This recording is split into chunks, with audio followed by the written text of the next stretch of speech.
Hello, friends. This is Sam Chaney reporting for Weaponized News. Today, August 26, 2025. Thank you for joining us on this Tuesday edition of Weaponized News.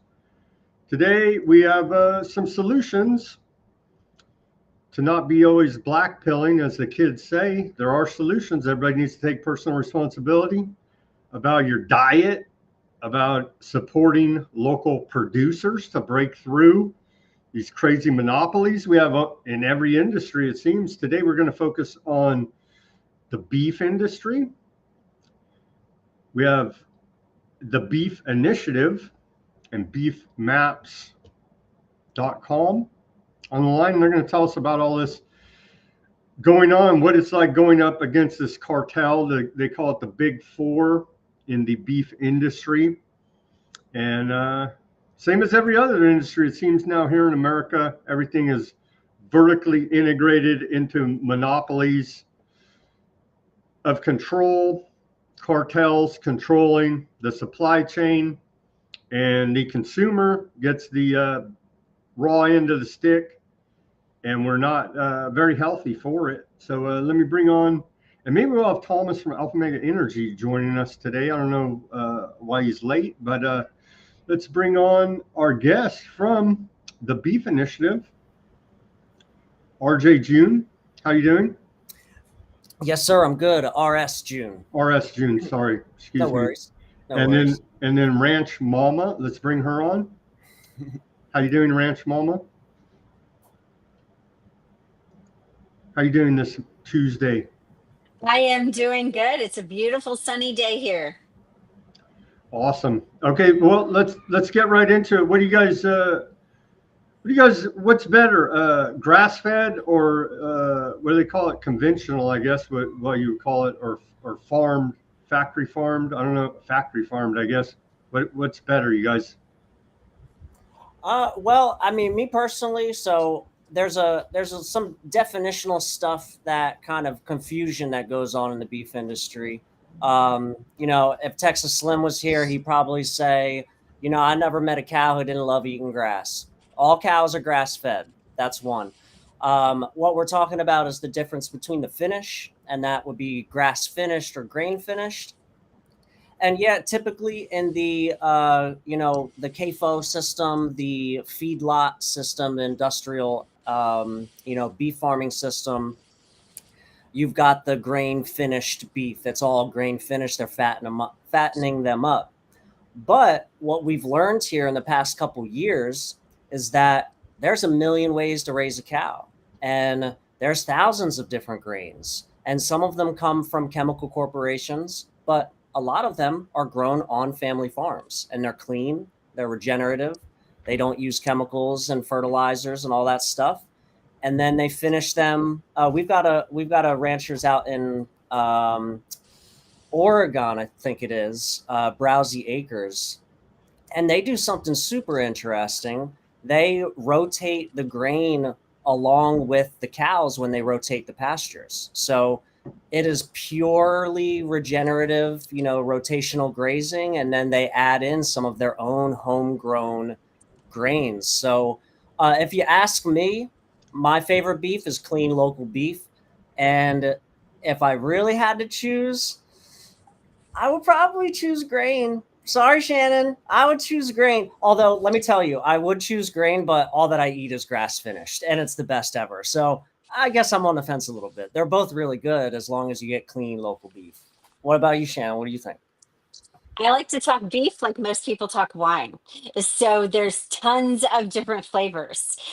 Grass fed is deeper and darker and richer, more towards bison or buffalo. And corn finished is brighter and lighter and sweeter. And so it just depends on where it comes from. Again, to me, it's all about the exact animal. It's more than just finish. There's also different flavors in the type of cattle that are raised, whether it's Angus or Maine Anjou or Charolais, and even the region of the country definitely makes a difference in the flavor. So I love people trying all sorts of beef all across the country and seeing what they like best, and maybe even at our house, we even know what season we like best.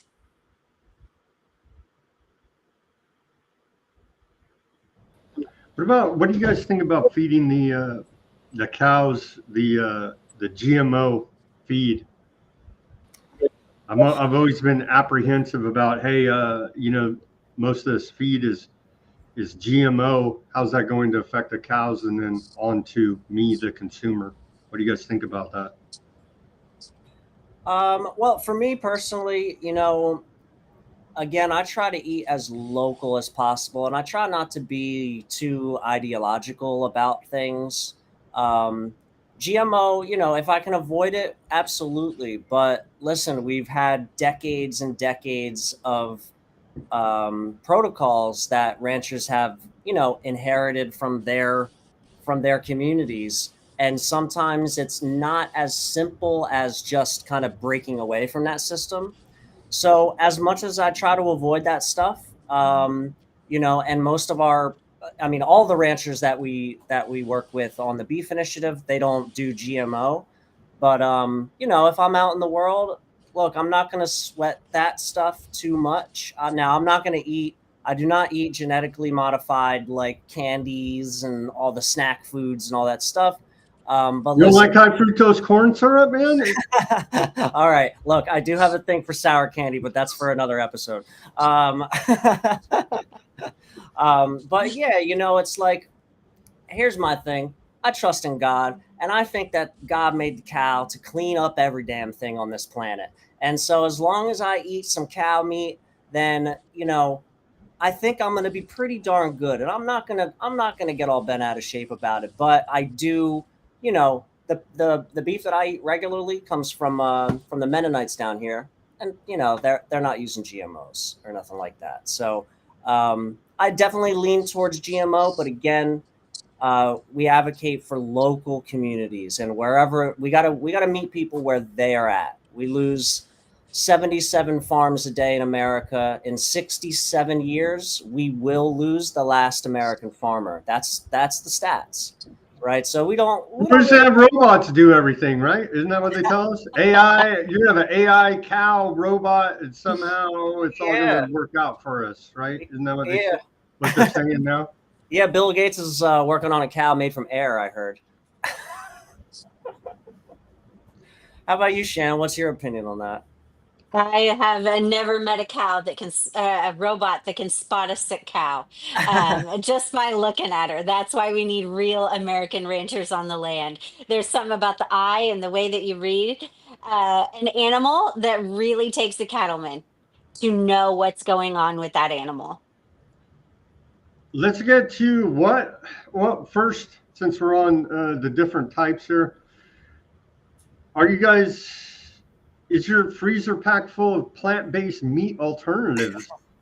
like uh like we see being, what is it, Beyond Meat or something? They keep going bankrupt, but somehow they're still funded. Beyond Meat and Impossible Foods, like nobody wants this garbage, right? But still they're pushing it all over the place. And it's like, what do you guys make of this? The As examples, there's many out there, but the big ones, Beyond Meat and Impossible Foods. It's for those not familiar, synthetics made out of soy, peas, wheat, and other ingredients that we don't even know what the heck this stuff is. Some scientific names we can't even pronounce. What do you guys make of this stuff? Plant-based meat alternatives. Well, it's pretty simple to me. Do you want 100 ingredients in your food or one? Do you want to know that grass is what produced your food and what made your food? Or do you want to know that chemicals and pesticides and all sorts of conglomerated things with 100 ingredients are what you're eating? Yeah, I'm pretty much right there in the same boat.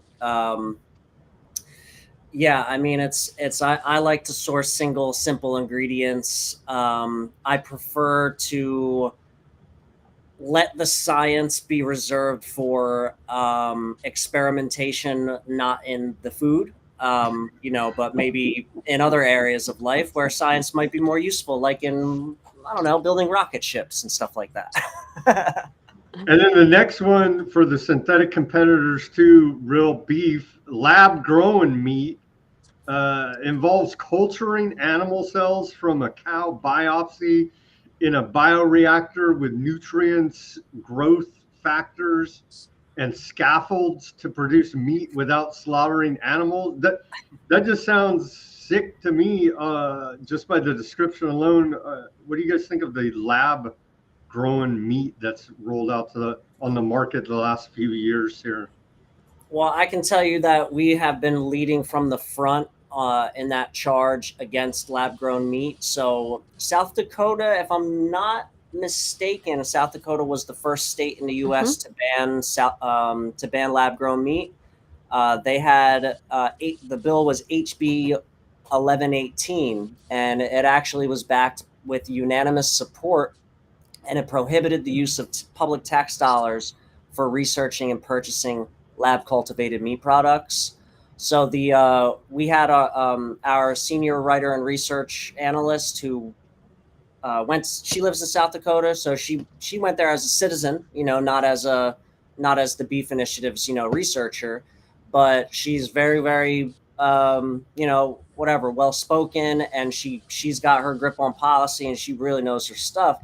So the South Dakota legislator actually thanked the beef initiative for our work in helping support their bill and providing a lot of kind of media traction. We blow up on X and on social media and stuff. So yeah, we had a really big part to do with that initial push in America to ban lab grown meat, and I think it's now spread to 8 states or something like that. I want to say Texas was the latest one that banned public dollars of funding lab grown meat. So um, yeah, no, we don't play those games. I mean, that is obviously, maybe not obviously, but it's the death of communities. It's the death of families. It's the death of the great America rancher for sure. But climate change, they say that the methane from the cows is causing the climate to change. I'm hot over Well, here in Fresno, California. It's like 100 degrees today. It's global warming, even though it's always hot in the summer here in Central California. That doesn't seem to matter. No. I can tell you without a doubt, I'd rather be locked in a garage and sleep next to a cow than sleep next to a running car. If we look at the real problems, is it a cow sleeping next to you doing what cows naturally do? Or would it be a car sitting next to you running all night? Another major source that I think is overlooked for pollution is commercial air travel with Hmm. the contrails or chemtrails, as they call them on the interwebs. That's a big polluting factor that not many people are pointing out. Commercial air travel is all that's a big pollution up there in our skies. Okay, continuing here. And we got this. I guess they're also doing 3D printed meat as well. That's like the newest thing. I don't even know how that's a thing, but it is a thing. What do we make of that? It's kind of lab grown, but a little bit different. So, what do we make of 3D printed meat? Let me see. Let It's me got see. Go ahead. so much process to it. Would you rather have it come from a real cow? Or would you rather have it come from something you don't know anything about? To me, it's pretty simple. You want to know exactly where your food came from, exactly how it was raised to put it into your body. And And the know whole know reason. your cow, right? Know your cow. Yep. Yep, that's right. Yeah, I mean, and you think about, like, with all this climate talk, and they blame it all on the cows on the pasture. Well, it ain't the cows on the pasture, but it could be the cows that are getting shipped all across this planet all the time because nobody has access to their local beef anymore, right? If we would stop exporting our meat and importing our meat, which, how does that make any sense? If we would stop doing that, we wouldn't Yeah. have all of the pollution anyway, right? I mean, we're shipping beef from Australia into Texas. Have you ever been to Texas? How many ranches are in Texas, right? The problem is not with, the problem is not with the lack of cattle here in the US. The problem is the lack of processing, right? And that's a great segue to the cartel. It's known as the Big Four in the beef industry. We got JBS, Tyson's Foods, Cargill. We covered Cargill. Cargill's a scary company. They're nasty. And National Beef Packing Company.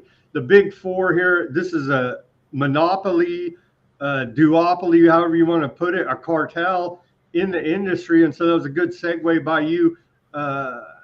It's approximate. These Big Four control 85% of America's beef processing capacity. Is that about right? Pretty much, yeah, about 80 to 85%, yeah. And JBS alone controls about 25% of the beef industry. JBS, it has been found guilty of many charges in Brazil. They bribed, I want to get the numbers right for you, so let me get them right. But, you know, it was like they bribed politicians to the tune of hundreds of millions of dollars so that they could secure a $1 billion loan from their own government. So they bribed politicians in order to secure a government-backed loan that they then used to purchase Pilgrim's Pride in the United States. So Pilgrim's Pride, I actually just got back from the Shenandoah Valley. Beautiful area. Dayton, Virginia, and Red Banks Beef Farm is who I was hanging out with out there. I went out to the rodeo. It is just like the most beautiful corn country I've ever seen. It is just unreal.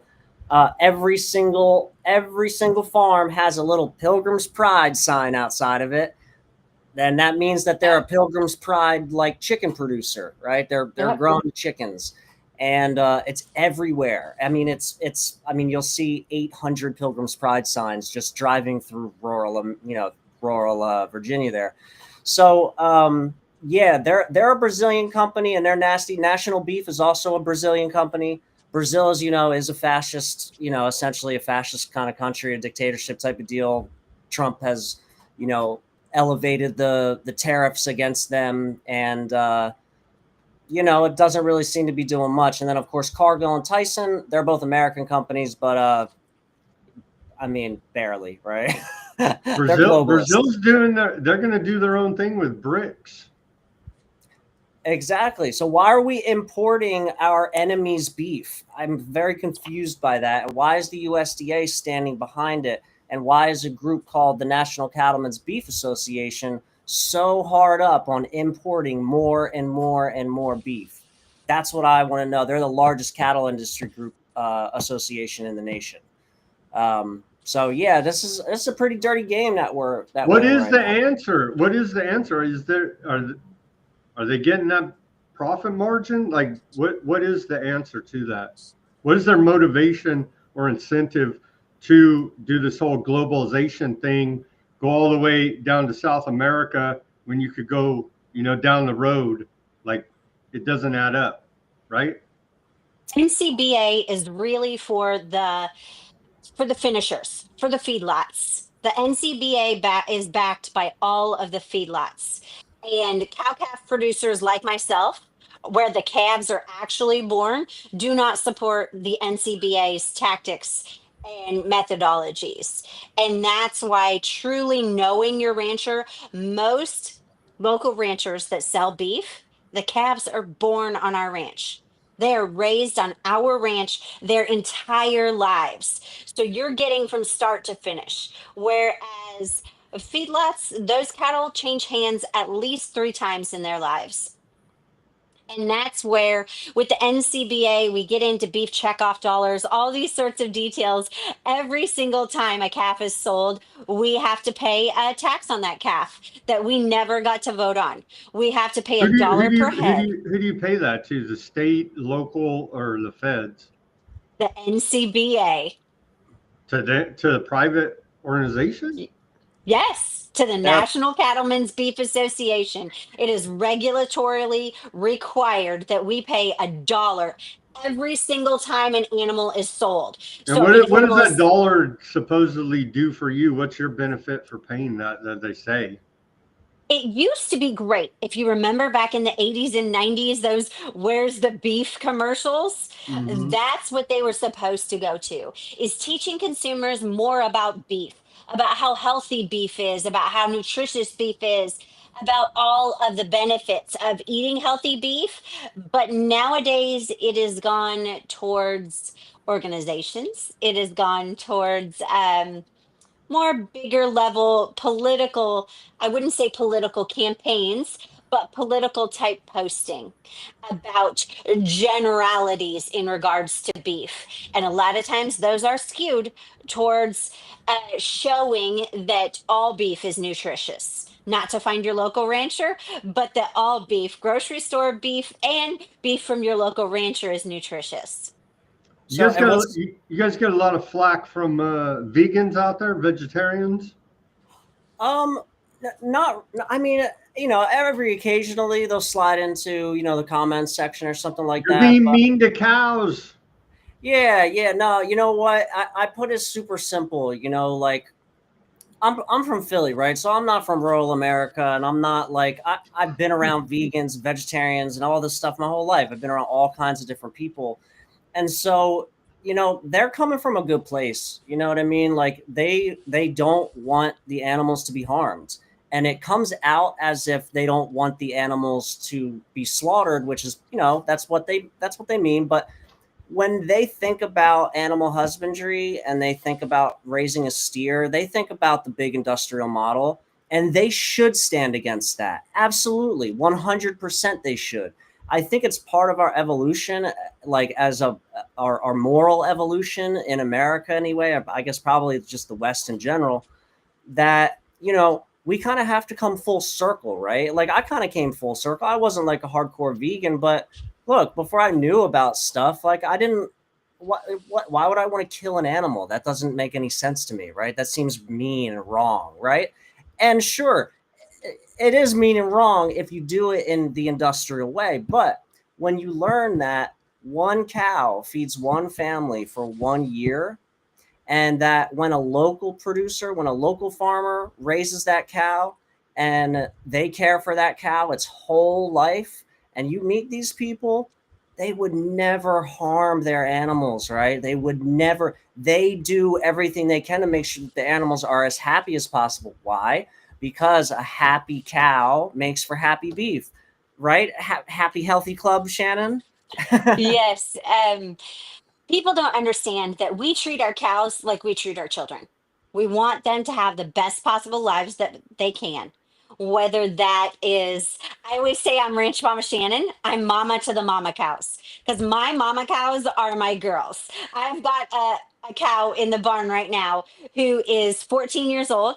She was my middle daughter's first bottle calf ever. And she will stay here forever and ever, no matter what. She's in the barn because she can't handle the heat right now. And so she's in being taken extra special care of. People don't understand that literally during calving season, I am up like you have a newborn. I am up every single 2 hours checking my calves and checking my mama cows because their care is so important to us. This is not beef. It kind of, well, it's cows. What's your guys' take on raw milk versus pasteurized milk? Oh, I think you well. should have the choice to do whatever you want to do. I think we have to have the choice to have raw milk. I think that we have to support our local farmers in every single aspect of our industries. Um, and raw milk can change lives. There's a guy. There's over here where I'm at in Central Valley, California. There's an outfit called Organic Pastures, and they got, you guys heard of them? Anyway, they got. There was a big push, probably, I don't know, 6 8 months ago, maybe a year ago even. The California State Health Department said their raw milk was causing, I forget even what it was, listeria, something, some type Yep. of outbreak, and they were forced. And they're a small outfit. They're not up there with Cargill or something, right? And so anyway, they're a small family outfit, and they're forced to after this like relentless propaganda campaign against them by the health department, they're forced to recall all of their products. I don't know how much that cost him, but it had to hurt pretty bad. And there was never any problems ever tracked back to their products, but just from the propaganda about, oh my God, raw milk's going to kill you. You're going to get sick and die. And I saw him carry that out against them. It was very sad, actually. Yeah. So we actually had, I believe you're talking about Mark McAfee from Raw Farm. Yeah, he's from my my hometown. I interviewed him many years ago about raw milk specifically, but yeah, he's their head guy over there. Yeah, so we've been working off and on with Mark, helping him tell his story a little bit on beefnews.org. They really went after that guy, right? They don't like him. Oh yeah. Oh, they're not done either. I mean, that's going to keep happening. That's their playbook. They've been using the same playbook since the 80s. California Department of Health they're evil, man. They're pure evil. Hey, man, it's not any better anywhere else sometimes. I'll tell you another sad story of Keeley Farms in northern Florida. They recently had the latest. If you type in raw milk in Google, Keeley Farms is going to come up because, of course, like only the controversy comes up about raw milk. But so Keeley Farms, also same thing that happened with Mark McAfee and Raw Farm. They were selling their milk. Their milk was actually labeled as pet milk, because it killed everybody, right? Yeah, it killed everybody. Well, since January, 21 people had gotten sick. I mean, this is many months. 21 people had gotten sick, 6 children, I believe it was, and a mom had lost her baby, right? Well, the mom blamed raw milk.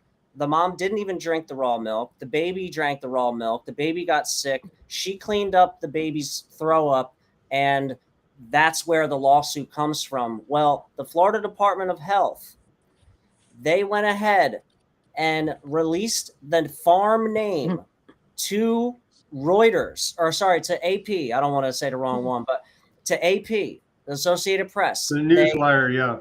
Yeah, they leaked. It spread around the world like that, yeah. It spread around the world. Guess what the Florida Department of Health did or didn't do? They never contacted Keeley. They never took a test. So their instant move is to completely destroy a farm, a family farm, before they even ask a question. And so baseless accusations, no due process, like they could just pick, and I think that's a way they pick winners and losers. Well, yeah. I mean, here's what's going to happen. Nothing is going to happen, right? They're not going to. The lawsuit's not going to go through because. But the damage was done because they got their name smeared as raw milk killers. Yeah, exactly. And now nobody's going to drink raw milk because now they heard again that after Pennsylvania a couple months ago, which the same story. It's the same. It's always the same playbook. It's been happening since the 80s. Ohio is the next state that is, North Dakota first. We actually did a whole special, and we've been working with the 21-year-old rep, Dawson Hole from North Dakota. He's such a sweet kid. Man, he's just like salt of the earth, this guy. He posted a video of himself on horseback wrangling up all the dairy cows the other day because he's a farmer and a representative. So he got raw milk legalized and raw milk products legalized for retail in North Dakota. That happened about a month ago.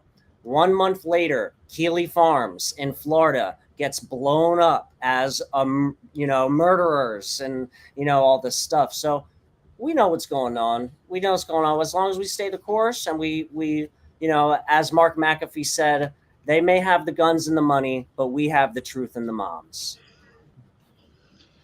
Wow. Okay. Yeah.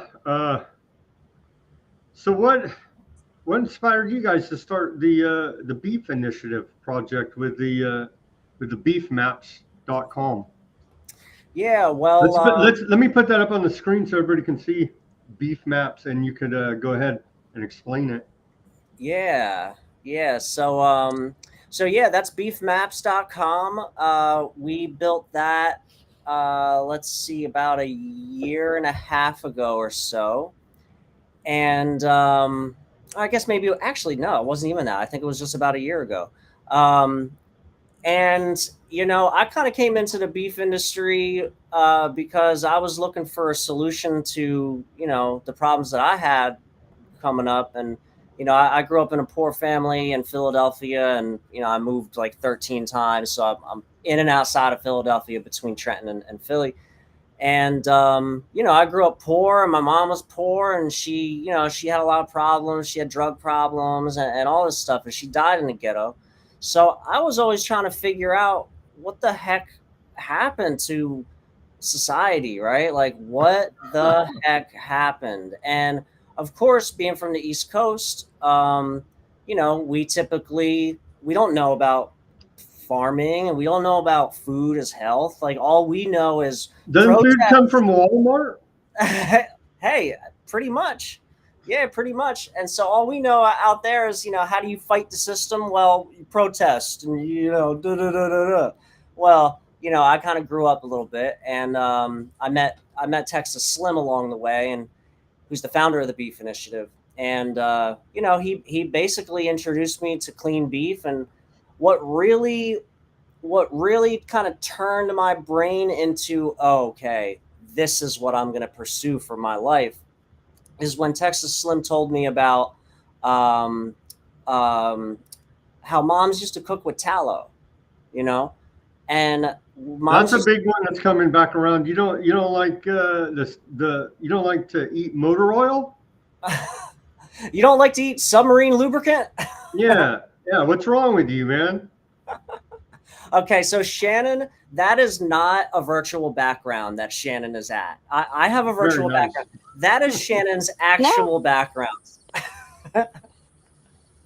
That's me. She's on I couldn't find any cows, so I was running late today. I didn't get set up outside before we started, so I decided to walk outside. She wasn't running late. She was actually running early. I made her late. So but the whole seed oil thing that has really caught the public's attention. You could say people are really starting to read, like, because we know reading your ingredients on your products is a conspiracy theory. You're just supposed to go into Walmart and just grab the cheapest thing and fill your gut up, right? That's the American way. That's the American way. But it turns out that some of the ingredients in a lot of these products, like seed oil, has replaced the beef tallow over the years here now, and people are starting to say, hey, wait a minute, that stuff lubricates motors. Why are we eating it? So what's up with the beef tallow? The beef tallow, yeah. Well, for me, and I would say that I kind of speak from a very similar place as most Americans. 80% of the U.S. is from the city. And so, which probably means that 90% of those people are completely uneducated about where their food comes from, right? Walmart. It comes from Walmart. Yeah, it comes from Walmart. Yeah. And so, when Texas Slim told me that moms used to cook with tallow that they would get locally from their local farmer, and that was how you greased the pan, I was like, huh? Wait, you mean vegetable oil, Crisco, like all these different things? Now, and I thought back, I was like, and then I started learning about the seed oils, right? And then we cook everything in seed oils. And I started to look back at my life, and I was like, damn, man, like my mom didn't really cook. Like, she was a microwave mom, right? Like she whatever the quickest solution was to get the kids fed was what it was. And I couldn't help but think how much different her life as a mother would have been, and my life as her son would have been, if she had been able to start her day with beef and not, industrial poison. Wow. We got our co-host over here in Cambodia, Thomas from Alpha Mega Energy, joining us. Thomas, how you doing on this Tuesday? We're with the Beef Initiative. Yeah, Weaponized News is the beef. It's great to you guys are making me hungry talking about all of this wonderful organically fed beef over here. I got I'm like, where can I go to get some beef after this? This is going to be great. Yeah, I was looking into this fake meat, Impossible Foods. I'm a molecular engineer, so I was looking into these products, these GMO products, and the GMO chemical production processes, and the injections, and the injecting all of these cows. Would love to hear what you guys have to say about the mass injections of our cows. That's very concerning. And now you have this endless deluge of information that's now coming out everywhere, and now the COVID shots, at the very least, it's all over the media now, especially the alternative media, that Trump is going to pull them from the market. I just saw this in the last 24 hours sometime, that he's going to pull them. Of course, in the Lizer, I call them Lizer. Other people call them Pfizer, right? I call them Lizer. In their trials, in the trials that they hid this data for 75 years, it showed that the injections caused 1,200 deadly and chronic diseases, and then they hid that. It took a federal judge to pry those documents out of their cold dead fingers in just Where, only. yeah, where are you guys at with the mRNA in your animals? None of us on the And do beef you think we initiative. should have those? Oh, she's breaking up a little bit. I don't think she had that great of a signal outside there, but There And you go. do you- You're back. What do you think about injecting these things or anything like this into cows when it's known that they cause 1,200 deadly and chronic illnesses? I mean, I don't know if you need too much of an IQ to understand that one, right? Nope, you just need, I think, maybe a couple points. Yeah, no. Well, for one, I will say this. There is no mRNA approved for U.S. cattle. All right. So as long as you're eating American raised, grazed, and harvested beef from a local rancher that and you know that they're not buying it from, some import station or something like that, then you don't have nothing to worry about as far as mRNA in the cattle goes, because it is not approved. But we don't know what the hell they're doing out in the other countries, right? The reason why they're shipping beef from Brazil is because they get to lead those cattle. You know how many different countries they cross through? How many different shots and steroids and hormones they get, because every single country has different rules and regulations. So they just make sure that before it gets to the U.S., they shoot it up with whatever they can. By the time it gets here, it's product of the USA. The USDA themselves say, "Hey, we're very good." deceptive in the packaging and labeling, right? Oh, it's terrible. Yeah, product of USA that's a scam. Don't just whenever you see that, just say, "I don't believe it," and let me go find the source. What are they injecting them with then? If you say mRNA is not approved for the cattle, it was all over the media. They're injecting the cows with something, right? What are they doing? Pork is approved. mRNA is approved in pork in America. mRNA, I believe, Shannon, correct me if I'm wrong, I think it's approved in chicken as well. Yes, mRNA vaccines are approved in both pork and chicken. Think of a feedlot like a preschool classroom. Everybody's touching everyone, and everyone's making everyone sick. So they're always getting way more vaccines, way more medicines, a lot more new and not quite as proven products that most of us local ranchers do not use. It's a very Um, unhealthy environment at a feedlot, right? It's just like a preschool. You know what happens when kids go to preschool for the first time? They're sick for the first month. And then somebody new comes in or they leave for a day and they all come back. Everybody's sick again. It's just like a preschool classroom. I wonder how that coincides with the vaccine schedule, personally. So not beef. Watch out, we're on YouTube. Vaccines are wonderful and we love it. And the greatest thing Vaccines are ever. great. Yeah, the World Health Organization, the greatest organization ever on earth, YouTube. There, thank you very much.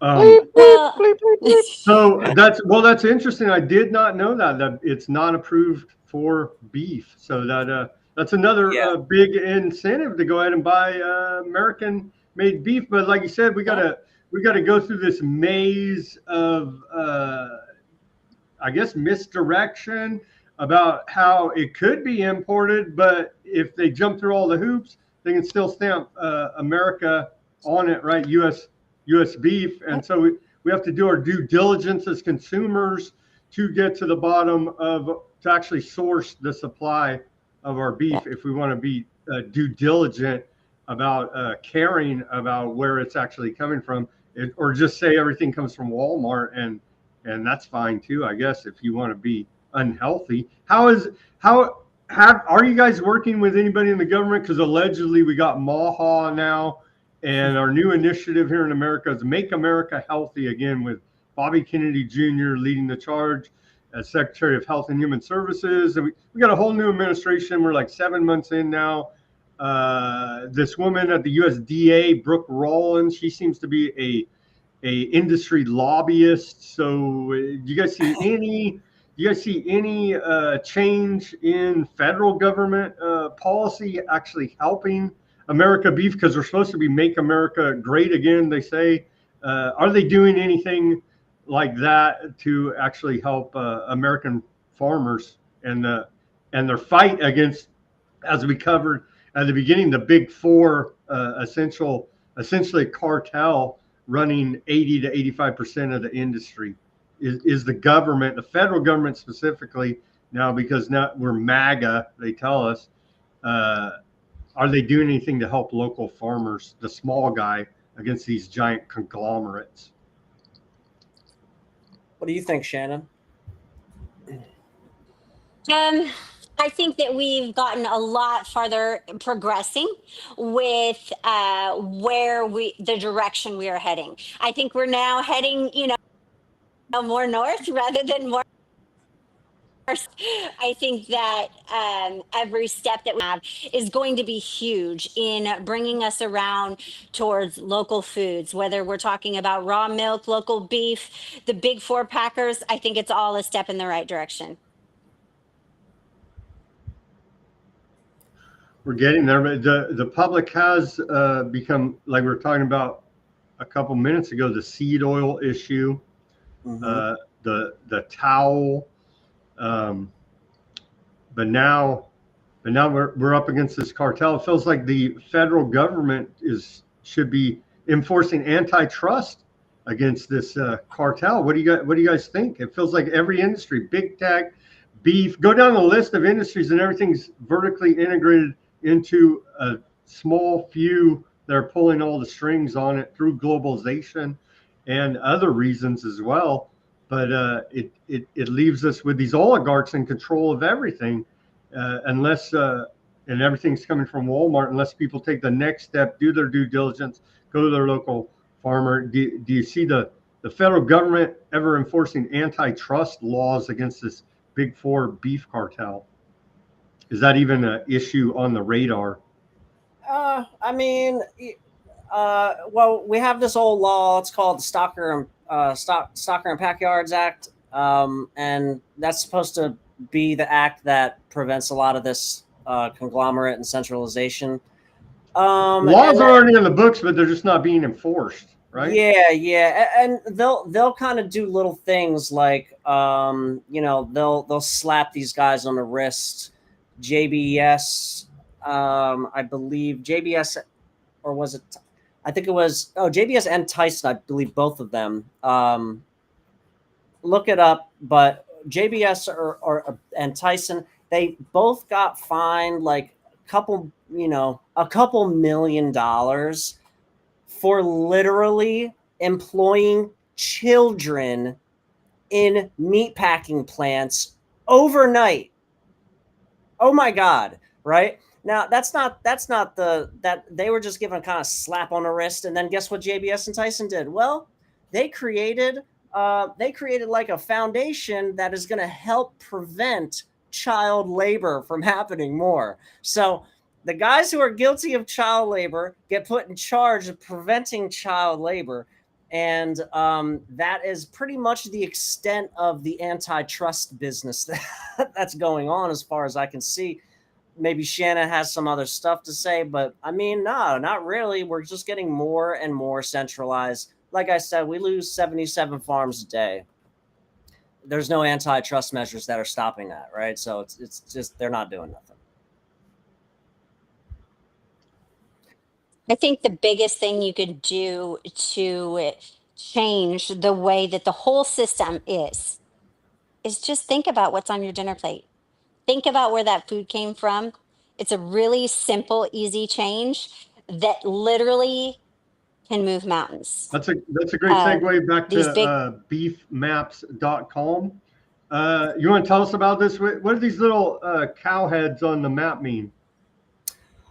So those are the Beef Initiative logos, and the blinking ones, the ones that are sort of pulsing, those would be our featured producers. So those are the producers that are along the bottom bar there, and they are Rancher Direct certified. So that means that we know them very, very well. We've talked to them about their process. I mean, we talked to all the ranchers about their process, but when it comes to Rancher Direct certified, that means that we know that you ship directly from your ranch and you know how to do it. So if you click on any one of those producers there at the bottom, or if you click on any one of those little pulsing markers there, any one of those ranchers can ship to your door in 48 states.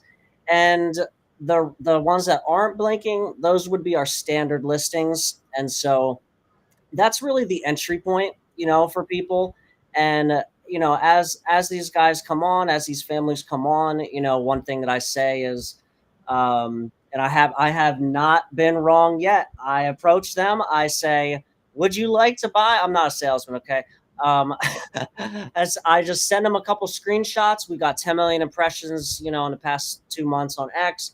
We got, thousands of hits to ranchers' websites. Here's a screenshot. Here's a screenshot. Here's a screenshot. Would you like to join us for $25 a month? I promise you, in 48 hours after joining, I will get you 100 clicks at least directly to your website, not your marker, to your website. So that way you keep all the customers and 100% of the sales, right? But you're selling all their personal data, right? Well, we don't have any personal data, right? Like, because we're really just a marker system. That's a great return on investments on the clicks. I wish we could get that from, I don't know, Google. Yeah. Well, so I ran the numbers. Google is roughly $2.38 per click. Oh man, that's a lot. Jeez, I hope you sell something. If you can even believe the numbers that they give you, which I don't, but yeah. I've only tried a couple times. I've never had good results. I know for a fact beefmaps.com is 8 cents per click. That's 5 cents plus 3 more pennies per click. Now, for ranchers that are used to paying $1 a head on everything, and for used to getting middleman out the wazoo, and they don't keep their customers, they don't keep any of that stuff. They have to give up some of the sale, right? Often it's like 15 to 25%, which is not, for the other companies out there that do, sell beef boxes, and you have to charge more than the box is worth, obviously, right? The best way to meet the consumer where they're at, everyone's broke. All of us are broke. We all need the good prices on good, clean food. Well, the best way to do that is to skip over the Beef Initiative, skip over June and Shannon, and go right to the rancher themselves. And so that's why we built beefmaps.com. Now, you can buy beef directly from us, from these ranchers. Absolutely. We're not going to, leave anything on the table, because some people are a little bit better off than others. Some people want to support just the beef. They want to support the Beef Initiative. They love us, and they're like, I don't care if the box is 25% more, because that's what it costs to run your technology and all this other stuff, right? They just want to support us because they believe in the mission. Okay, go ahead, Shannon. What we really do is we just open the gates to the ranchers. Whether you, all those ranchers again across the bottom of beef maps, I personally know. I have vetted them from start to finish, asked them a million questions. We go through all of their shipping information, and we know that they can ship you beef straight from their ranch to your door. You can see what kind of products they have there. When you click into, if you see that little EC, that's me. I'm Ranch Mama Shannon from Eversole Cattle Co. Um, but any of these ranchers across the bottom, you can trust what they're saying. You can ask them questions. You can click on their phone number and call them. You can go straight to their website. You can see their products and you can purchase however you want to purchase. Awesome. Right there, beefmaps.com. I noticed there's one up in Canada there. Is that an American-owned company or? No, no. Well, Beef Maps is worldwide. We also, if you zoom out a little bit, you'll see if going over to Europe. Go ahead, going over. Oh, there we are. Hey, Europe. My favorite ranch is the guy in the middle of Russia. Now he's out there. And if anybody ever travels in that area and they're looking for local beef, well, they'll find somebody. Um, so so Cool. yeah, we are worldwide. We do we do work in Bitcoin, so that allows us to interact with people all over the world. Texas Slim, if he was here, he'd say there are two things that are truly global, and that is Bitcoin and beef. Those are truly borderless, frictionless, universal things that we can all connect with. And so when you merge the two, you have something really special. I wonder how the shipping is is working. Shipping food like that, you have so many issues, of course, expiry and whatnot. Hmm. Most people not familiar with the shipping. How's it No, shipped? we do it. We do it pretty simply. We all ship in eco-friendly packaging. I shipped, I think, 30 boxes today. So what we do is 30 we bucks. pack your boxes completely insulated. We add dry ice. And then in the summertime, we always ship 2 day or 3 day, depending on the region. And we ship it straight to your door. That's why Tuesday's the last day of the week in order to get beef shipped to your door. I see. I see. What Thomas? What's the beef situation like there in Cambodia? There's not a lot of beef in Cambodia. It's quite scarce and incredibly expensive here due to the hot weather. Not too many cows, and they have completely different breeds of cows. The American cows can't survive in the heat here. So many different ranchers have tried, and there's a foreign-owned company raising beef and doing it particularly for milk because there's a major shortage of milk. You almost couldn't get any milk at all in Cambodia 6 years ago. Oh It my was very, gosh. very hard to get. 100% of it at any of the grocery stores was imported, unless you had, family or something that had cows locally that you're buying from them. You're not going to get it. It's just not part of the supply chain, the food chain, and incredibly expensive. The highest range of American prices in a fourth tier out of 5 tier countries. They don't like to use the third world designation anymore. They do 5 tiers now. In Cambodia is on the fourth, and yeah, it's crazy expensive. So there's certainly a wide open market for more people to raise cattle here. It would be a very good business. I tell you that. The financials look really fantastic. If I was a farmer, man, I'd But probably like do you're it. saying, it needs to be a breed of cow that can Right. survive in that environment. Right. That's the issue. Though, of course, there are some, and I've been in places in the countryside where there's plenty of cows, and the farmers are doing it, and they're doing a good job. But it's not for everybody. There's somebody who's really dedicated to doing it on a professional scale, like American, cattlemen do. Uh, they're dedicated to the craft. They can do it, right? If it's just every Tom, Dick, and Harry, that's just whatever, a couple here, a couple there, and they're not dedicating their professional careers to do this. at the level that American farmers do, well, then it's a different story, right? It's just some hobby farmer or something with a couple of cows. But there's plenty of people. I mean, the American cattle ranchers that run these,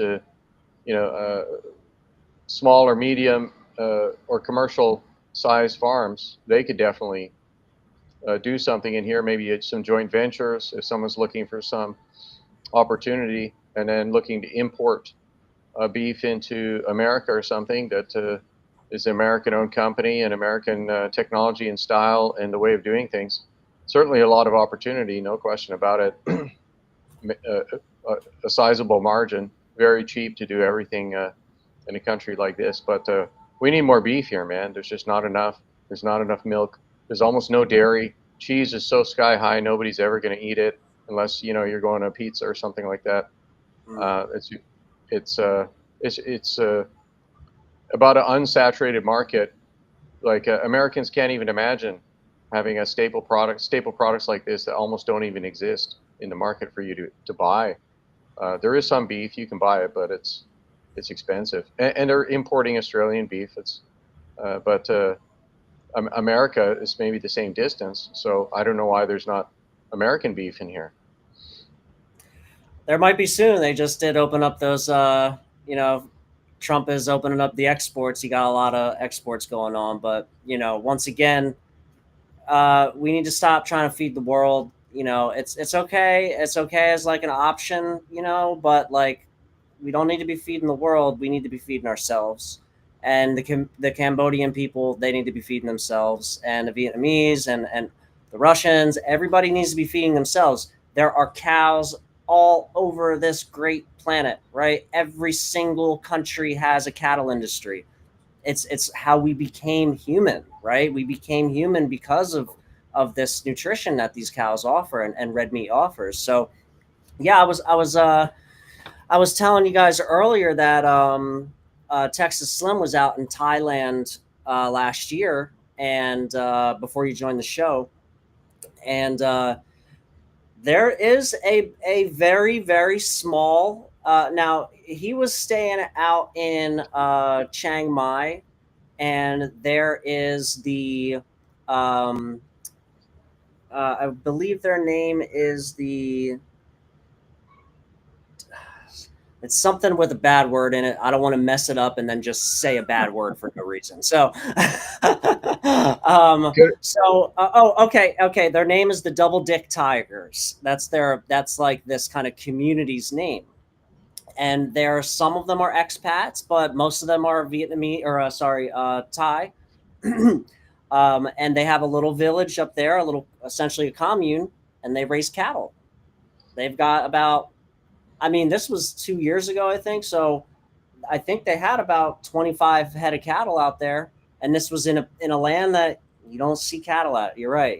So all it takes is a little ingenuity, a little spirit, a little, it might help to have an American come through and give that good old freedom spirit and let people know that you don't have to live this way. You can live the other way. And, Americans are Americans. We're hard headed and we fight hard, and we all hate our bosses, and we want freedom. And that's something that is a positive thing that we can and should export, right? Is that American vision for freedom and self-reliance, because every community can be self-reliant. We do believe that.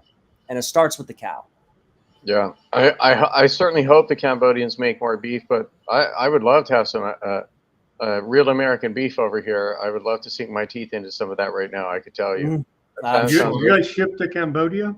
Sounds very sounds very delicious. No, too far. Hey, you know what? I'm not a rancher. I'll try anything twice. So we could, maybe I'll send you a $400 ribeye. Wow. You could try it.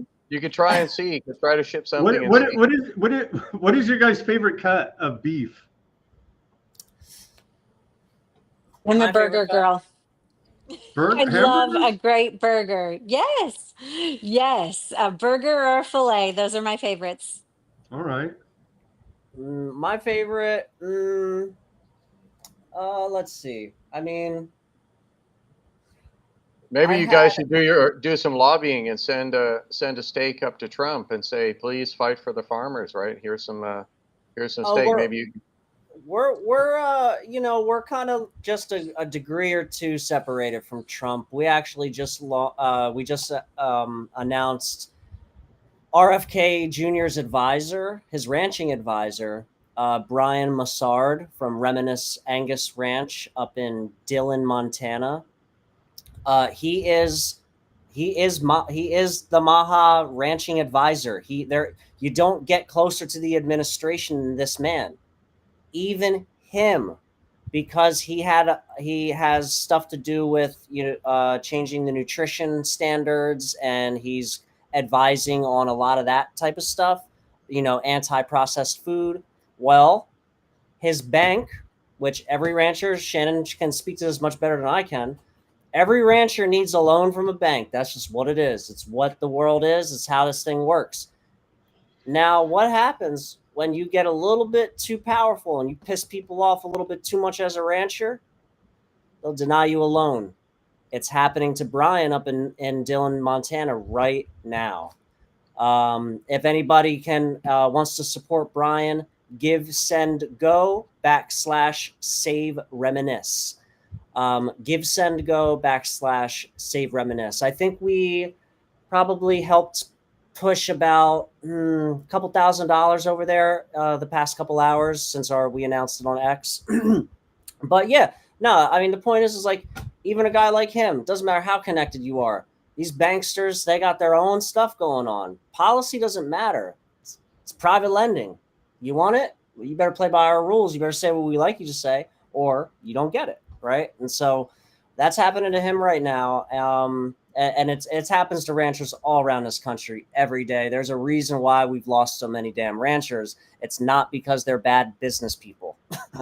Maybe it sounds like you're going to have to consider adding some rancher-friendly banks onto your cattle website there. Yeah, we're working on it. These are the guys you're talking about. Reminiscence, Angus Ranch. The bank is not giving him a loan, trying to seize his property. Is that what's going on? Yep, that's Something exactly like that? right. Yeah, that's exactly right. Yep. that's an old story, but that's what that's how they play, man. Dirty. It's a dirty game. Yes, sir. It's a dirty game. I can tell you just a little bit about. But Ursula von der Leyen was just saying that America needs to allow the Fed to impose the climate lending restrictions on American industry. As the Eurozone has 0% growth, and you got a deluge tidal wave of negative economic data coming out of there. All the industrial growth down. It's just a totalitarian hellhole, and she's complaining nobody wants to invest in Europe anymore. Why? What's going on?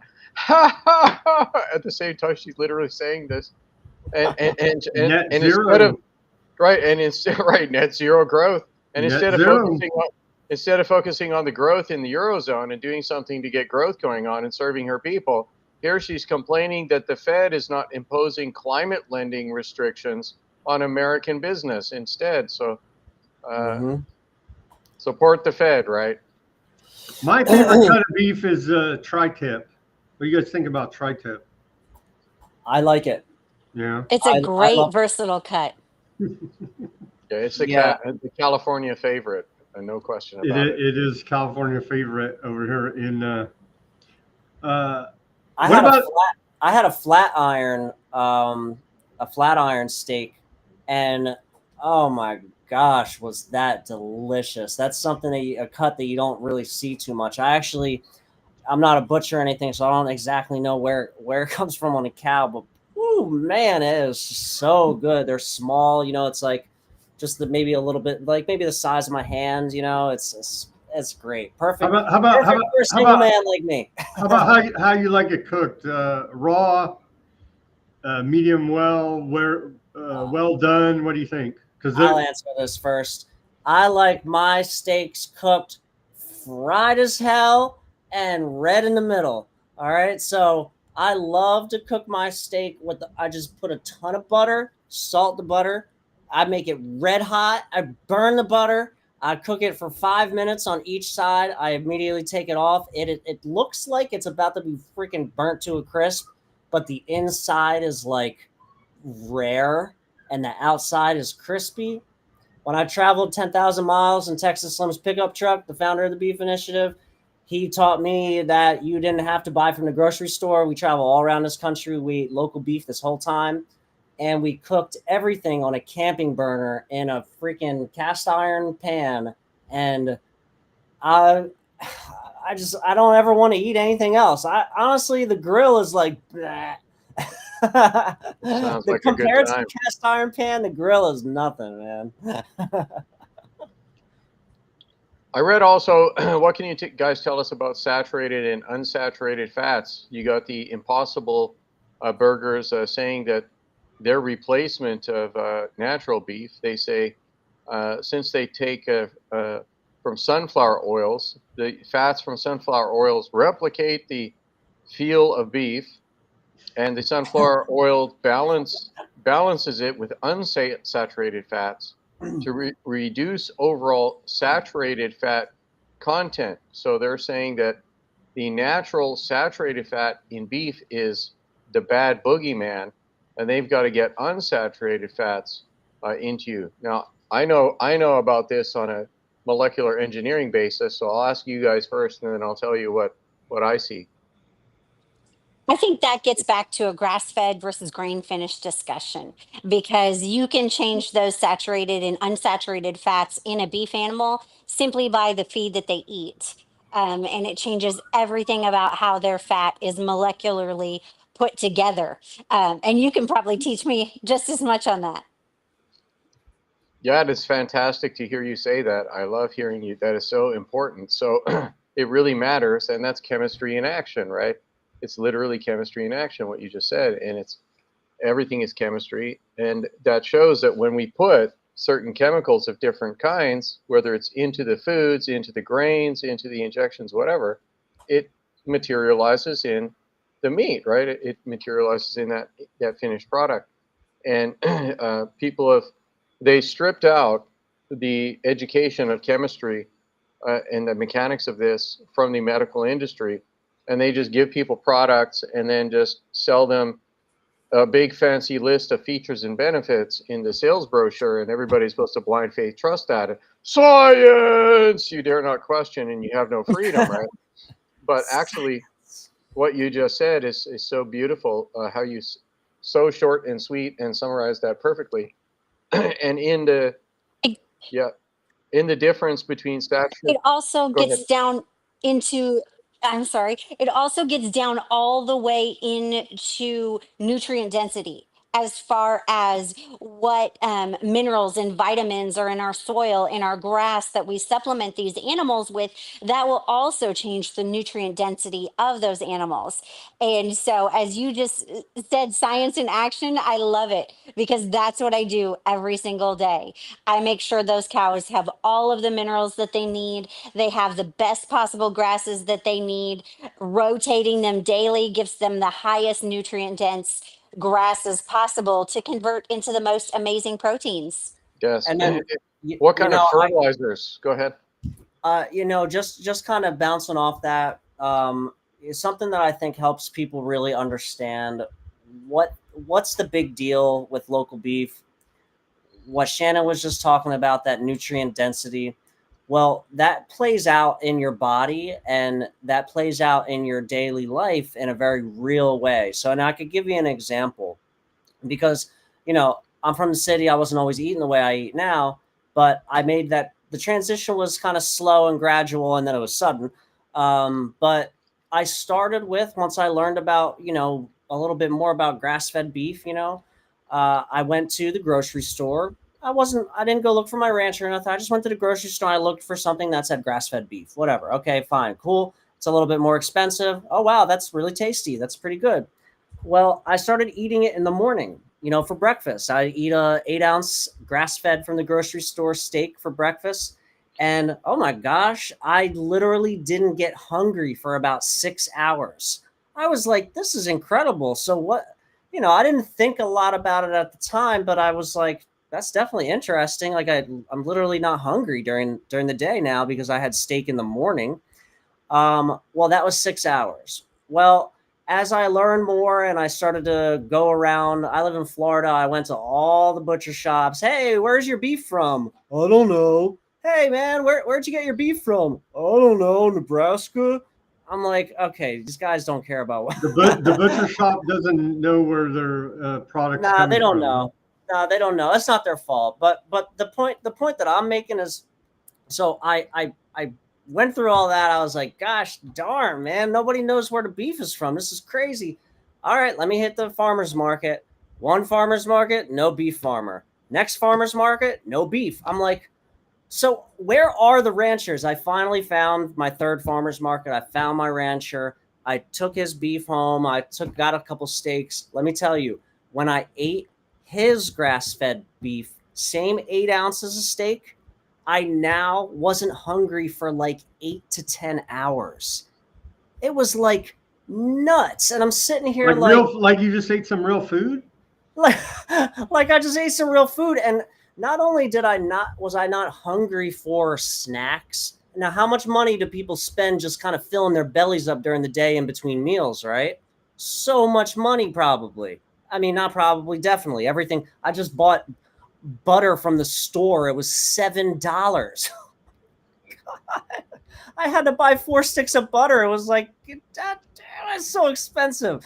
But when you move over to this real nourishing food, well, it doesn't really matter how expensive the steak is anymore when you're only eating one time every 8 hours, right? And it's not like I'm sitting here like, oh, don't eat nothing, don't eat. You had a steak.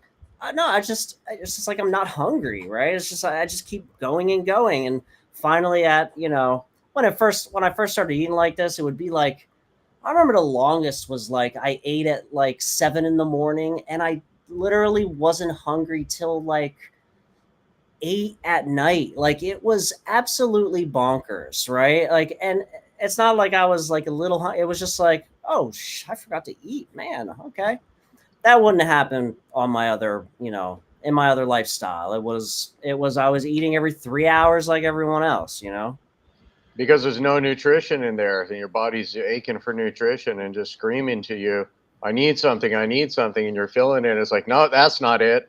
I still need something. Give me some actual real food. Give me some whole food. That's what's going on. I've experienced the same thing. I eat natural. I think everybody has. If you compare, your Walmart diet to, like you say, real food from real grass-fed beef. Yeah, I went totally organic. I eat completely organic now. I don't eat anything from this fast food joints or anything anymore. None of this crap. I don't drink any soda at all anymore. Period. I've successfully eliminated that out of my life for a couple of years now. And I barely eat. I barely need to eat, and I keep weight, and I keep the muscle. It's amazing. It's very strange to me still, and I've been going like this for getting close to 2 years now, where I don't need to eat 3 times a day. I don't really even need to eat 2 times a day, and you need some MSG on your food. That's what you need. I should still go to the gym and do almost everything in the gym that I could do at 23 years old playing, Division I national rugby. I can still burn out treadmills if I want to. And I tried to do the Robert Kennedy 5-minute 50 pull-ups and 100 push-ups in 5 minutes. I got to work on that. That's a hard challenge, man. And for him being like, what is he, 70 or something, to bust all that out, that guy's in good shape, man. Really phenomenal shape. It's way harder than it looks. It's a lot easier to do when you don't extend all the way down. True. You got to do. Come on, now I know you're 70 years old, sir, but come on, let's do a full extension. Well, what was we covered it last week? It was 100 push-ups and 50 pull-ups in 5 minutes, right? I think it's 10 minutes, right? 10 minutes? I thought it was 5 minutes. 5 minutes. 5 minutes. The first one, 6 minutes. They gave some extra leeway, for the new people coming in. 6 minutes. It is way harder than it looks, and because you only have the 5 minutes to do it, right? You consider if you get down and you do 10 push-ups, break it into 10 pieces, 10 push-ups and just 5 pull-ups. You think you could easily do this? Just get up and down and up and down. No But way. it's quite the pace. I tried to Wow. do it. I tried to do it and I failed. I couldn't do it. Your shoulders just burn out. I'm not usually doing pull-ups generally, so I got to work on it. I got to work on more of that. I gotta Way harder than it looks. I got to hand it to these guys if they can do that. It's impressive. It's gotta be hard. I'll brag a little bit, since my diet and everything changed. And honestly, I'm not carnivore, but I basically kind of eat like that. I eat nothing but eggs, beef, and raw milk. I am up to 25 pull-ups and like 12 muscle ups. Now, even with What's a muscle up? What's a muscle up? a muscle up is when you it's like a pull up where you go all the way. You pull your whole body goes. Oh, okay. Hard. It's really hard. But Yeah, let me just say that I think I would probably have trouble with that 5-minute challenge myself. Man, that's a lot. It's way harder than it looks. Your muscles just burn out very quickly, and you're just like, oh my god, I'm done. I like it. Let's go. Let's do it. Yeah, give it a try. Give it a try. We're at an hour and 15 minutes, guys. Thank you for your time. Everybody go to the beefmaps.com. Here's the links to all your websites again. Everybody go check these guys out. What's up with this screw worm? Now the new fear-mongering campaign is this screw worm is coming to infect us all and kill us all for public health. What's going on with the screw worm controversy and public health handling of it here in America? What are your reports about this? One more reason to keep the border shut. Unfortunately, the New World screwworm is a devastating thing that if it gets back to the United States, because you have to remember that we eradicated it. June can probably get the date right. Back in the 60s, I believe, was the last time we had the screwworm. 70s, yeah. Yeah. We have eradicated it once here in the United States. That's one more reason to keep our border closed, because we don't want to introduce these things to our potential food supply and humans, our animals, everything again. So knowing your rancher, knowing exactly where your food comes from is the key to all of this. You think it's a real thing, or is it just more public health fear mongering? Oh no, it's definitely a real thing. It's a real thing. It's a real thing. It's devastating. Yes. Well, yeah. It's a parasite, right? Can you explain why it's so devastating to cattle? It lives inside their flesh, and it can be it can survive freezing, and so it could go from their flesh to your flesh. That sounds scary. Survive freezing. That's interesting. I'll have to look into that. The screw worm. What you guys posted on the X on August 20th, CDC tipped off mega feedlot execs about a confirmed human screwworm case in Maryland. Mm-hmm. That's it's a parasite, right? That eats human flesh. Then I guess it would. It can live in any flesh, any animal. It can live in. It's bad. Man.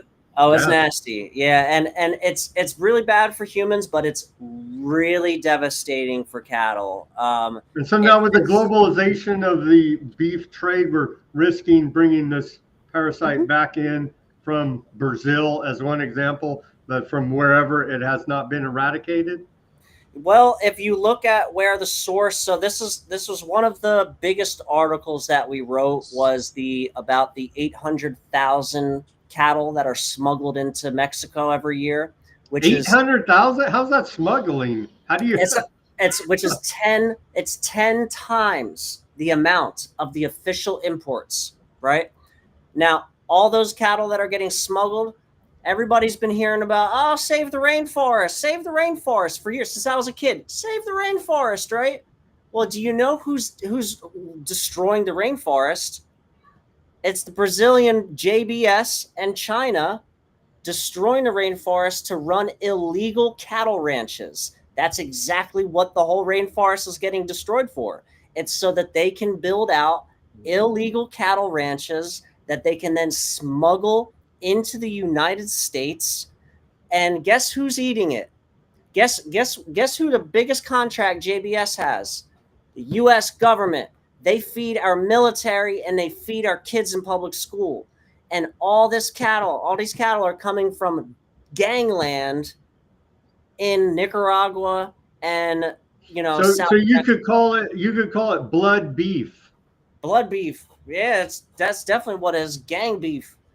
It's cartel beef. That's what it is. Cartel beef, yeah, cartel Well, that's beef. not America. That's not very America first. There, Trump administration. You know what I mean? You would think that they would be sourcing locally through you guys to feed our troops and to feed our schools and so on and so on.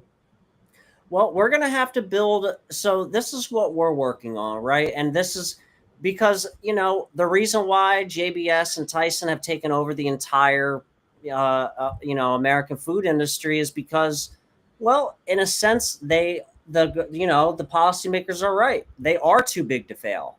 If we get Too rid of big to fail, too JBS, big to jail, right? And they're another, I didn't mention when we're talking about the monopolies, but they've been accused of price fixing. Of course they're price fixing. They're monopoly. They control the market. Of course they're setting a price illegally. When McDonald's is suing you for price fixing, you are into some dirty stuff, boy. Even McDonald's is like, that's it, guys. You know what? We've let a lot of stuff slide, but this is bad.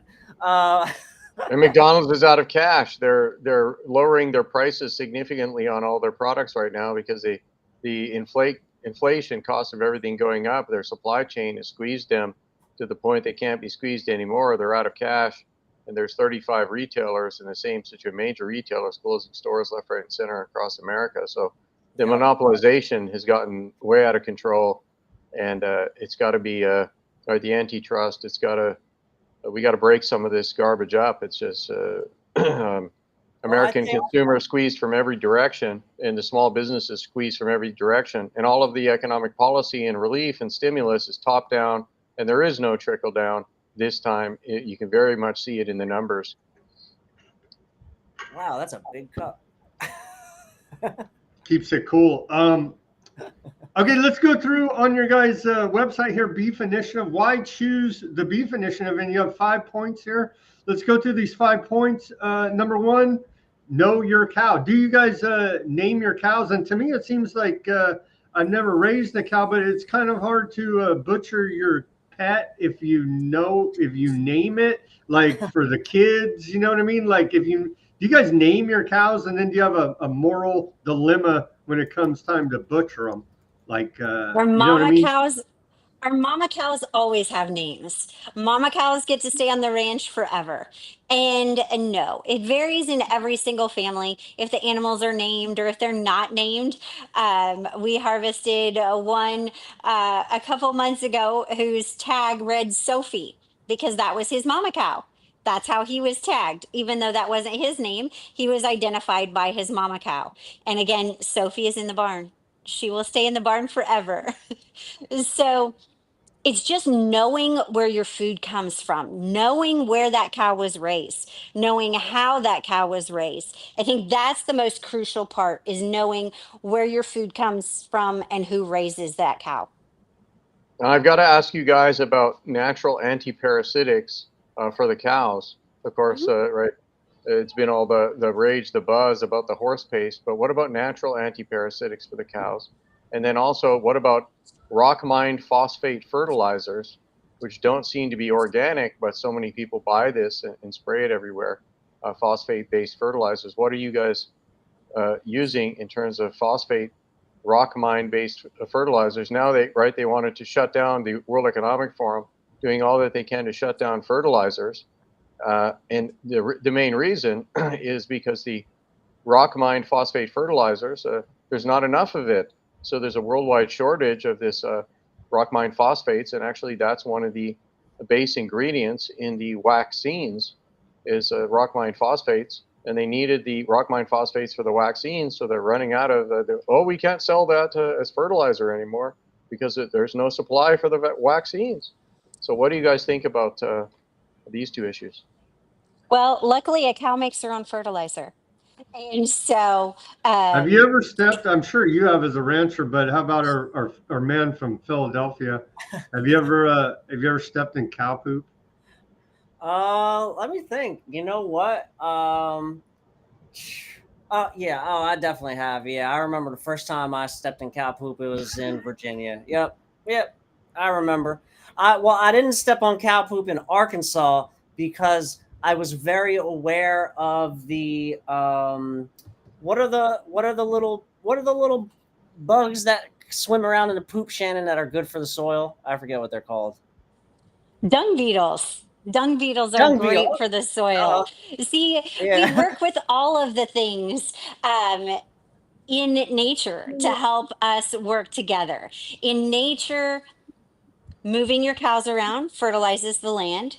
And the only thing that we really have to bring to them here is some salt and some trace minerals that we don't get. Um, we don't have to fertilize as much as what monocropping does. I think that's the real issue that you might want to dig into with these phosphate fertilizers and everything that they don't want to use anymore, is the fact that those are strictly used when you're not working in sync with nature. When you are depleting the soil of the same thing year after year after year after year, that's when you have to add all of these things back. And where we work in sync with nature, you could see earlier when I was outside how tall the grass was in that paddock because we hadn't grazed that paddock in a while. And that was right in front of my house because that's where the cows will be in the wintertime. So we save that grass to use it later. I think all of these problems can be solved if we work in sync with nature. If we go back to the way that we did things, you know, in the 60s, some of those things were really great. And we didn't realize it at that point, how having pigs and cows and chickens and corn and soybeans and oats all on the same farm, you sequence all of these things together and you replenish the land with what it needs. So I think that's the bigger question, is monocropping and how that is hurting us. But what do you think if we have to mine phosphates out of mountains? Like, this is clearly outside of the natural food chain, but we need to dig way deep inside, way the hell into a mountain to get at these rock mine phosphates to then spray on the crops. That tells me that, triggers my basic common sense that, okay, it wasn't there on all the crops.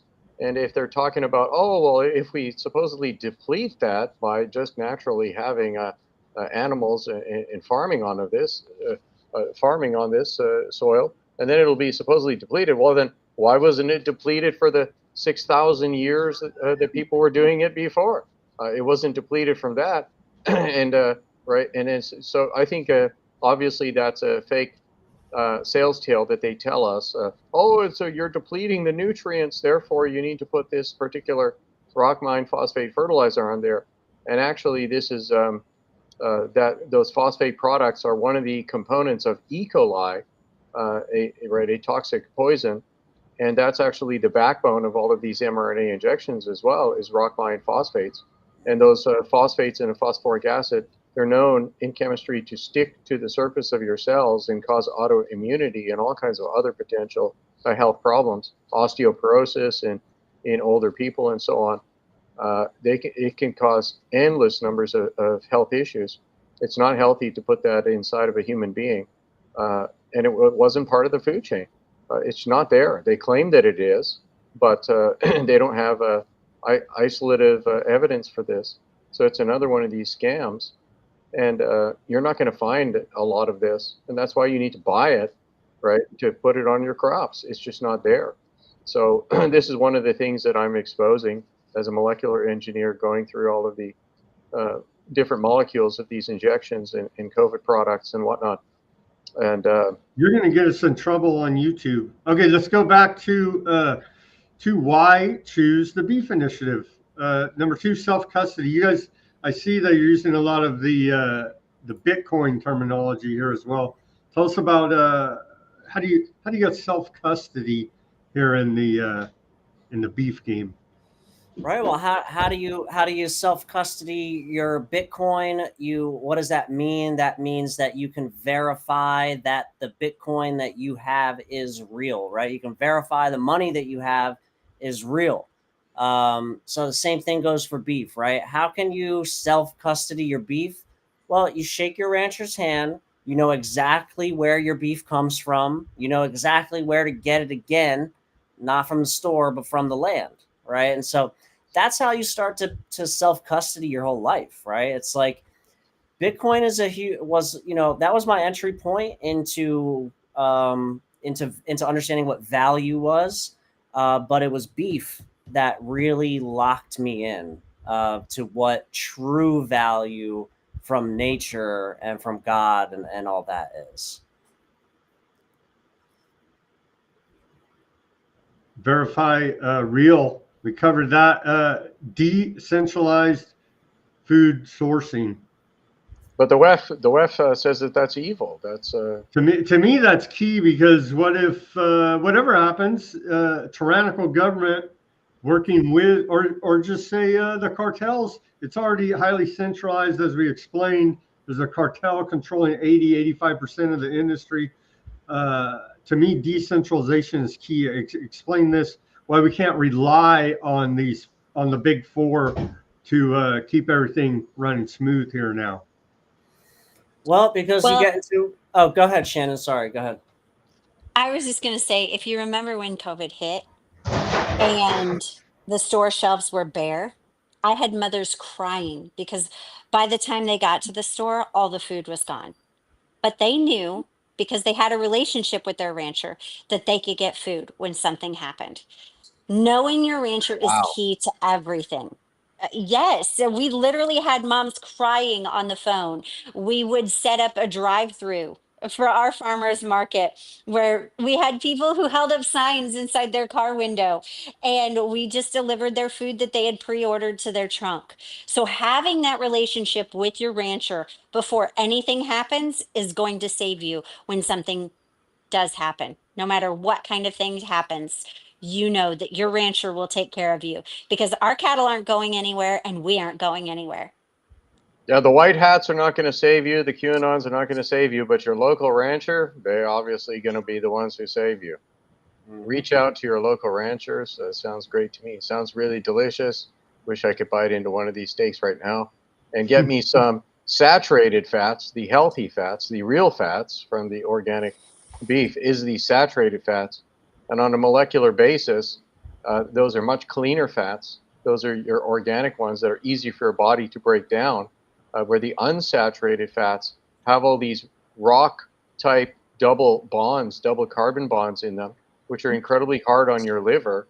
And your liver has to break those down because they're not going to be able to be broken down naturally by your body in the metabolization process. And those are the type of bondings that they use in these really harsh pharmaceutical chemical medicines, as they call these, that don't break down and cause all the side effects in the drugs, and are known for those type of drugs being recalled through the FDA. Over 8,000 drug recalls on the FDA website, and you can look and see what is common with all of those drugs. They have these unsaturated fats type molecules, these double carbon bonds in them. So your natural saturated fats that are organic and in the cows, they don't have any of that. They don't have any of this extra toxic bonding. So saturated fats are much more healthy, and that's what's found in the beef. And they've lied to everybody about this, twisted it around to lie that the toxic molecules are actually what you should be taking, and those toxic ones are what's in the Impossible burgers, where the proper organic saturated fats, which are delicious, and I want only saturated fats. Unsaturated fats are so unhealthy. I don't want to eat that ever again. So please get me some beef. Thank you very much.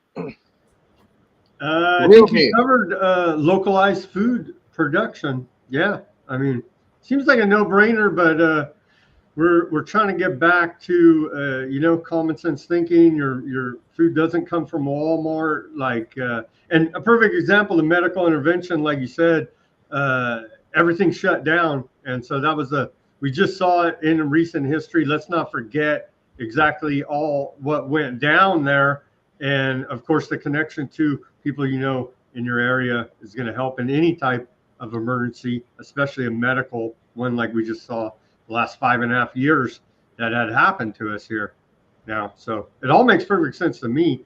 How do we, you guys are doing great. You're probably shadow banned after being on Weaponized News here with us. So it's good to see that you guys are growing there on the social media interwebs. It sounds to me also like the pediatricians should be referring you guys more than the shots. We're working on it. We work with Dr. Kat Lindley and Dr. Sabine Hazen, and we offer beef boxes tailored to what their focus is in their medical practice. For Dr. Sabine Hazen, her focus is on the microbiome. And so Shannon and I designed a beef box out of Shannon's beef at Ebersole Cattle Co. that you can purchase from Dr. Sabine's website on Biome Boosters. So not only does Sabine develop these really great supplements to help your microbiome in your stomach, but she knows that because she's tested Shannon's beef with her scientific testing, she knows that her beef is among the healthiest for your microbiome.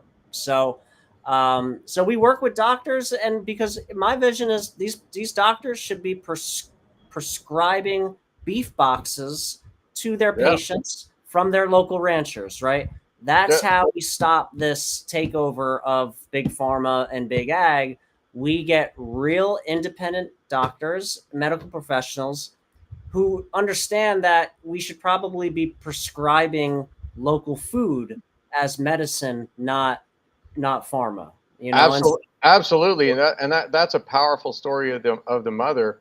And clearly, in my mind, I'm convinced every mother should have a local rancher. Every single mother, if they're concerned with the health and development of their child, should have a local rancher that they have a relationship with, a friend, and connected to them in buying the food for their child. How do you not have this? It's amazing. It's a powerful story. Every mother should have a rancher. Agreed. All right, guys. Thank you for all your time. We're at the hour and 37-minute mark. Any final thoughts before we sign off here? Let's plug again. You got everybody go to all the websites down there: beefmaps.com, beefnews.org, welcome2beef.com, beef.support, and then of course the Beef Initiative over on the X there at Beef Initiative. Final thoughts before we sign off this broadcast. Well, I think that there's only one solution to the globalist takeover of our food and our families and our culture. We need to get back to our shared agricultural roots. That is how you break free from these corporate supply chains. And, out of all the problems in the world, I truly believe that they can all be solved with one simple act, and that is shaking your rancher's hand. You start there. That's where you start to begin your new life, right? I know beef, and local beef especially, is very expensive. If you're a big beef fan and you're used to buying your steaks at Costco, keep getting your steaks at Costco. Get your ground beef from your local farmer. It's $10. You'll make 2 meals out of it, and just take it from there. And slowly but surely, you will transition your health back towards your local biome.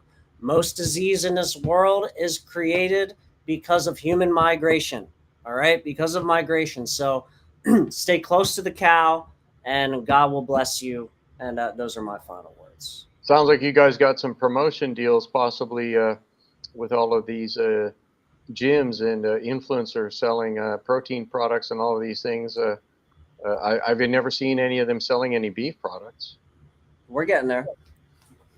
Shannon, what about you? Know your answer. If you can't know your answer and shake their hand physically, go on to beefinitiative.com and sign up for our newsletter, and you'll get to know me. And I will introduce you to a rancher across the nation that is close to you, that you can learn about, and that you can shake their hand. I am very Oh, we gotta passionate. update that. Oops, sorry. Yeah, I gotta help. I get to help people know where their food comes from. So know your rancher and find someone to get your beef from. And you're right. Every mother needs a rancher. Yeah. All right, awesome. Appreciate you guys, and we'll keep sharing, networking, spreading the word about what's the right thing to do. It's clearly the right thing to do, and I think more and more people are going to start coming on board with and waking up to the fact that this whole corporate monopoly system is just not serving our interests whatsoever. It's serving those elite oligarchs, and the rest of us are just whatever. Go take another shot. You know what I mean?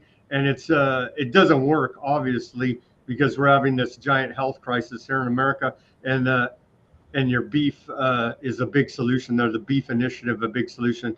As always, everybody do your own research. Peace, love, and freedom. Speak out and take action. Have a great rest of your Tuesday evening. We'll be back here on Wednesday for more weaponized news.